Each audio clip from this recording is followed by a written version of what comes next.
Halo, selamat pagi semua anak-anak kelas tengah. Pada pagi hari ini berjumpa kembali bersama dengan Kak Paji. Kak Paji berdoa supaya kalian semua ada dalam kondisi yang sehat, yang penuh dengan sukacita, dan terutama kalian masih tetap setia dengan Tuhan. Masih tetap memuji Tuhan, berdoa, membaca Alkitab di rumah. Walaupun masih kondisi seperti sekarang ini kita melakukan semua melalui online, belajar online, beribadah juga melalui online, tetapi kita harus melakukannya untuk Tuhan. Nah, pagi hari ini kakak mengajak kita sekalian untuk kita sama-sama mau belajar firman Tuhan. Kita mau belajar bersama-sama dari satu tokoh misionaris atau satu tokoh penginjil yang sangat terkenal, yang hidup pada abad ke-18. Hidup pada abad ke-18 dan dia dipakai oleh Tuhan dari Eropa dan datang ke Indonesia. Nah, siapakah yang kakak maksudkan pagi hari ini? Pagi hari ini kita mau belajar dari satu tokoh yang bernama Ingwer Ludwig Nommensen. Ya, Ingwer Ludwig Nommensen. Nah, atau orang biasa menyebutnya Nommensen. Nah, orang-orang percaya, orang-orang Kristen menyebutnya dengan nama Nommensen. Nommensen ini berasal dari satu bangsa yang bernama dari Jerman, ya, dari Eropa, khususnya dari Jerman. Dia berkebangsaan Jerman dan dia sangat terkenal di Indonesia. Khususnya dia sangat terkenal di Batak atau Sumatera Utara. Orang-orang Batak menyebutnya dengan sebutan Rasul Batak atau Rasul orang Batak. Nah, di sana dia mendirikan satu gereja yang sangat terkenal sampai hari ini, yang sangat besar, yaitu Huria Kristen Batak Protestan atau HKBP. Nah, mungkin saudara-saudara kita yang lain ada yang bergereja di HKBP. Nah, Nommensen lah yang menginjil, yang datang ke tanah Batak, dan akhirnya berdirinya HKBP ini sampai dengan hari ini. Nah, Nommensen ini dia lahir pada tanggal 6 Februari 1834 di sebuah pulau yang kecil namanya Nordstrand di Jerman bagian utara. Nommensen dikatakan sejak kecil dia hidupnya sangat susah, sangat menderita. Nah, kenapa? Karena orang tuanya, ayahnya adalah seorang yang dikatakan sangat miskin dan juga selalu sakit-sakitan, sehingga dia hidupnya juga sangat menderita, sangat susah.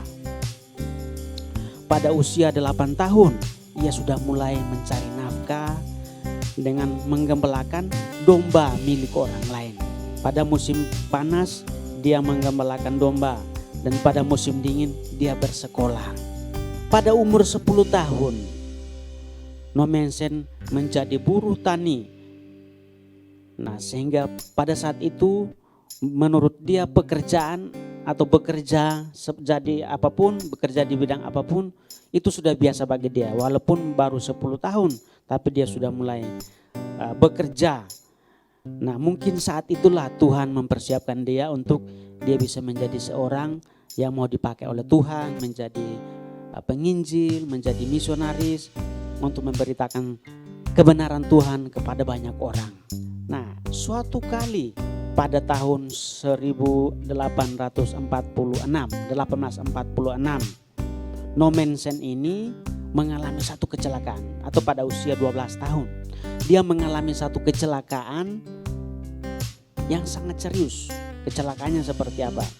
Nah, dikatakan pada suatu saat dia bermain berkejar-kejaran dengan teman-temannya. Tiba-tiba datanglah satu kereta berkuda. Lalu kereta itu menabrak dia. Kereta itu menabrak Nommensen, sehingga Nommensen akhirnya mengalami patah tulang. Ya, kakinya patah, sehingga karena dia tergilas oleh kereta itu sehingga kakinya patah. akhirnya apa? Akhirnya dia hanya tidur-tiduran di rumah. Dia tidak bisa berbuat apa-apa. Dia tidak bisa melakukan apa berbulan-bulan, sangat lama sekali. Akhirnya apa yang terjadi? Teman-temannya datang mengunjunginya, teman-temannya datang mungkin mendoakan dia, teman-temannya datang dan memberikan dia semangat, mendorong dia. Bahkan teman-temannya menceritakan tentang para penginjil atau orang-orang yang dipakai oleh Tuhan untuk pergi dari tempat mereka, pergi ke tempat lain, pergi kepada bangsa-bangsa untuk memberitakan kebenaran Tuhan. Nah, dia selalu mendengarkan cerita dari teman-temannya tentang pengalaman para hamba-hamba Tuhan, penginjil-penginjil yang pergi untuk memberitakan kebenaran Tuhan kepada banyak orang. Nah, dia sangat tertarik ketika dia mendengarkan cerita-cerita itu. Dia sangat tersentuh hatinya. Mungkin Roh Kudus sedang bekerja di dalam hatinya untuk mengingatkan dia atau meneguhkan dia untuk apa yang harus Tuhan lakukan di dalam kehidupannya Nommensen ini. Dan dalam kondisi seperti itu ternyata dikatakan lukanya semakin parah, sehingga dia tidak bisa berjalan sama sekali, malah dia semakin menderita. Nah, pada saat itulah ternyata Nommensen membaca satu ayat firman Tuhan. Apa ayat firman Tuhan yang dibaca oleh Nommensen lalu Tuhan mengingatkan dia? Yuk kita sama-sama buka Alkitab kita. Kita buka di dalam Yohanes 16 ayat 23 dan 24. Begini firman Tuhan. Dan pada hari itu kamu tidak akan menanyakan apa-apa kepadaku. Aku berkata kepadamu, sesungguhnya segala sesuatu yang kamu minta kepada Bapa akan diberikannya kepadamu dalam namaku. Sampai sekarang kamu belum meminta sesuatu pun dalam namaku. Mintalah maka kamu akan menerima, supaya penuhlah sukacitamu. Nah, ketika Nommensen membaca ayat firman Tuhan ini, dia sangat senang. Nah, dia sangat senang. Lalu dia bertanya-tanya di dalam hatinya. Dia bertanya kepada ibunya, Bu, apakah ayat firman Tuhan ini masih berlaku sampai dengan hari ini? Dia bertanya kepada ibunya, apakah ayat yang sudah dibaca itu masih berlaku sampai dengan hari ini? Lalu dia bertanya kepada ibunya, lalu ibunya berkata, ya, ayat firman Tuhan yang kamu baca itu masih berlaku sampai dengan hari ini. Lalu dia berkata kepada ibunya, Bu, kalau begitu mari kita sama-sama berdoa. Mari kita berdoa, kita minta kepada Tuhan, kita berharap kepada Tuhan supaya Tuhan juga menyembuhkan saya. Supaya Tuhan menjamah dan menyembuhkan luka saya, menyembuhkan sakit saya. Nah, ketika mereka sama-sama berdoa, dia bersama ibunya berdoa, maka dikatakan bahwa akhirnya Tuhan menyembuhkan dia. Tuhan memulihkan dia dari sakitnya. Akhirnya dia mengalami kesembuhan, dia mengalami pemulihan yang luar biasa.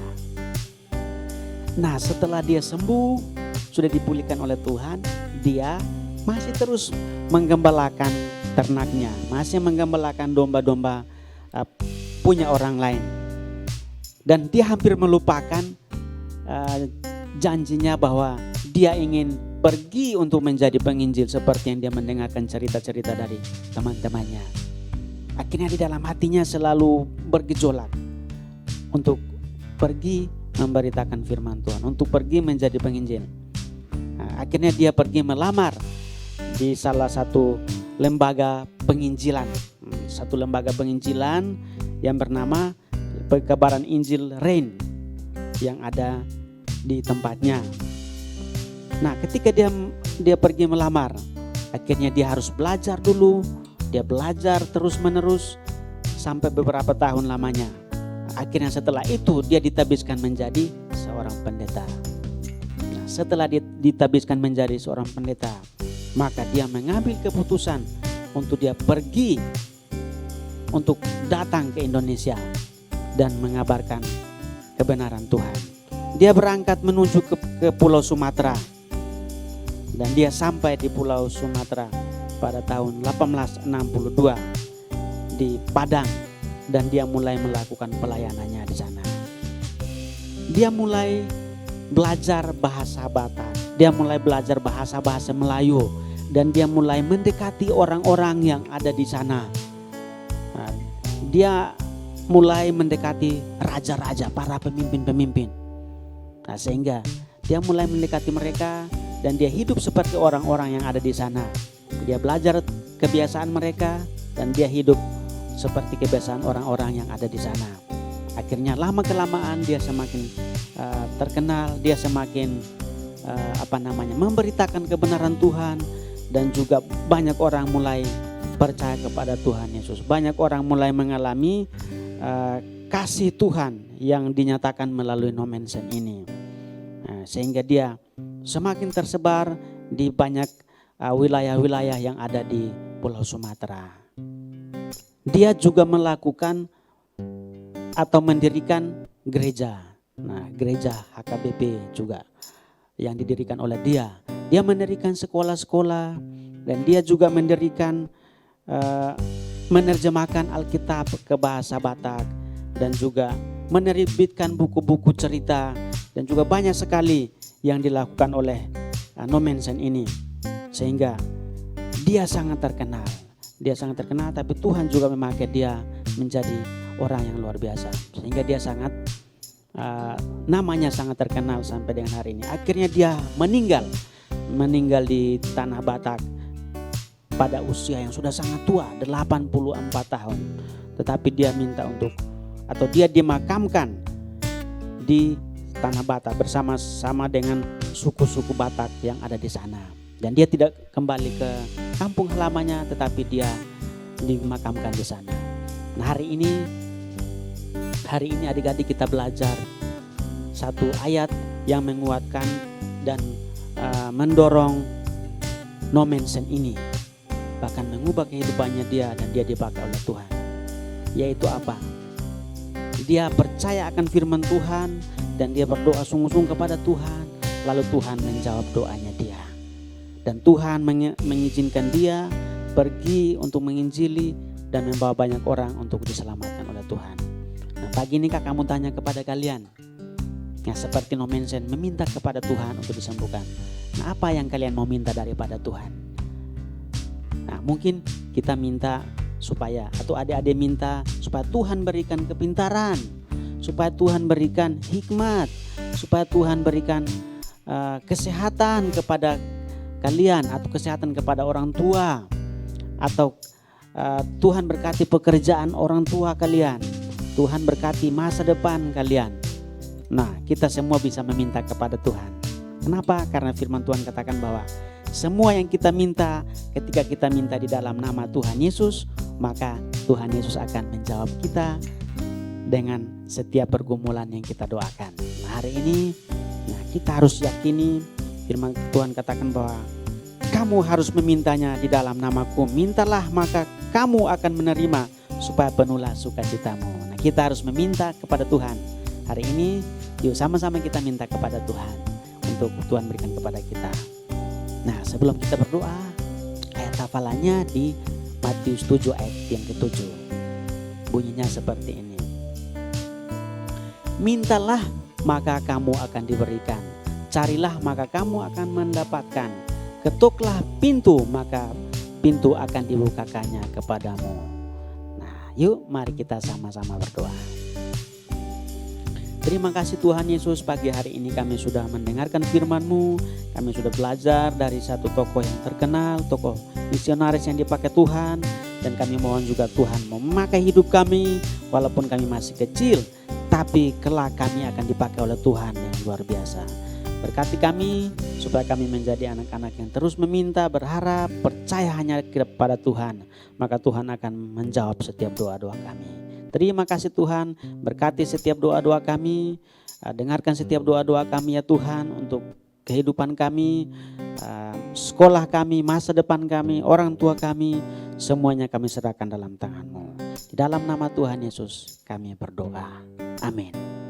Nah, adik-adik, kita sudah mendengarkan firman Tuhan.